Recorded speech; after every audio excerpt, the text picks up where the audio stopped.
Hi everyone, in this lesson we're going to cover entry types. So points covered in this lesson: a type 1 entry and a type 2 entry.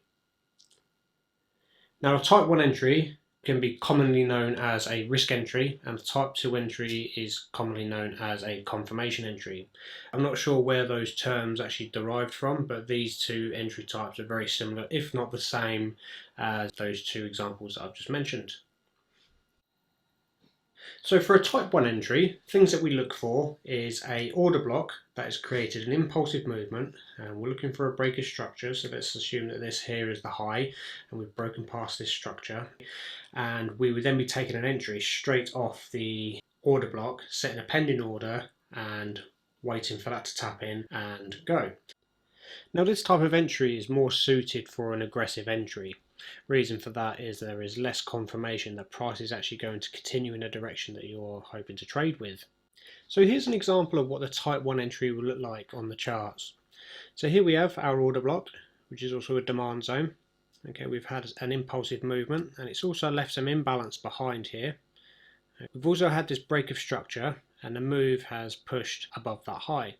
Now when price is around here, we would have a limit order set most likely on the edge of the demand zone.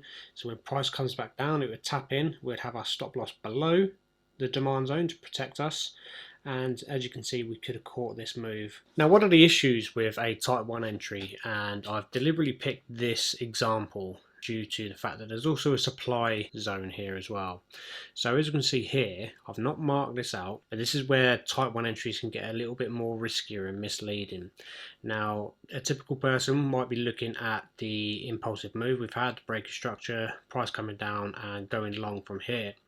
Now this move could potentially have just been a liquidity grab. So what some traders might get themselves caught up in is going long here, price pushes up, as you can see price is now touching this supply zone here. So we've got this candle, we've got a little bit of imbalance needed filling, and then also this price broke this bit of structure around here, giving us another reason why price could then turn bearish and take out our stop losses.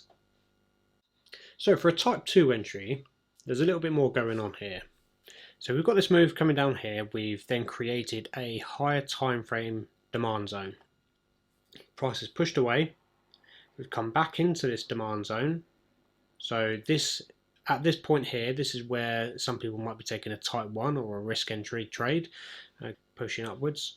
But what we're looking for in a type 2 entry is another break of structure here. So as we're pulling away from this demand zone, okay, we want this break of structure because this is then going to give us the confirmation that price actually wants to mitigate this zone and continue going bullish. So the way that we could look at getting into one of these types of trades is once we've had the higher time frame demand zone created, we then get a tap into here. Now once we've had some kind of rejection, we could have an alert set around here, so when this area does break our structure, we could then come back to the charts and we could then have a look to see the lower time frame demand zone here, which is a smaller blue box, and then that's when we can start to look at setting our pending order for around here to catch the rest of the movement. So as usual, nothing on the charts looks as clean and simple as it does in the example shown in textbooks. So here we've got an example of a type 2 entry. So what we've got here, this large blue box, this is our order block. This is the higher time frame order block. Okay, this is our supply zone. Price has, so before this snippet got cut off, price has come up, it's tapped into this area, and then we've had deep mitigation here. Price has pulled away, it's come back up. We've then had a mitigation, as you can see, from this supply zone here. It's not the greatest supply zone, that's why we didn't mark this one up as a point of interest, because we didn't break structure. But what did happen here is after this mitigation from there, price has pulled down, it's come back up. As it's come back up, it's mitigated something within here. Prices then started to trickle downwards. It hasn't been very impulsive at all, so it's not the most cleanest of supply zones. Nevertheless, it did cause the trickle of price to come down and break this structure. So we had our lows here. This has been broken, so price keeps pulling down, and eventually price comes back up and it mitigates this supply zone here. Now this is where we would have had our entry. Okay, we probably would have had our stop loss likely above this high here, so somewhere around this kind of area. We would have had our entry either at the edge or the middle of the supply zone, and then we would have caught this move going all the way down. Okay, pros and cons. The type 1 entry, the aggressiveness provides entries to trades that tap into a POI and don't come back. Now, if you've traded order blocks or supply and demand in the past, you probably would have seen this, where a supply and demand zone or an order block gets formed, price taps into it, and it doesn't come back to that area. Cons, you've got a higher chance of having your stop loss being hit. Reason for that, just like I mentioned earlier in the type 1 example, that you could easily just become a liquidity grab.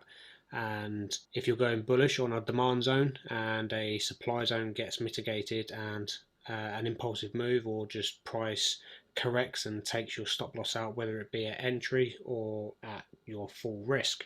So type 2 entry, pros for this is it provides extra confirmation that price is likely to move in a direction that you're trading. Okay, so this is coming from the the lower time frame breaker structure and the more refined supply and demand zone, or the more refined order block that you'll be taking the entry from.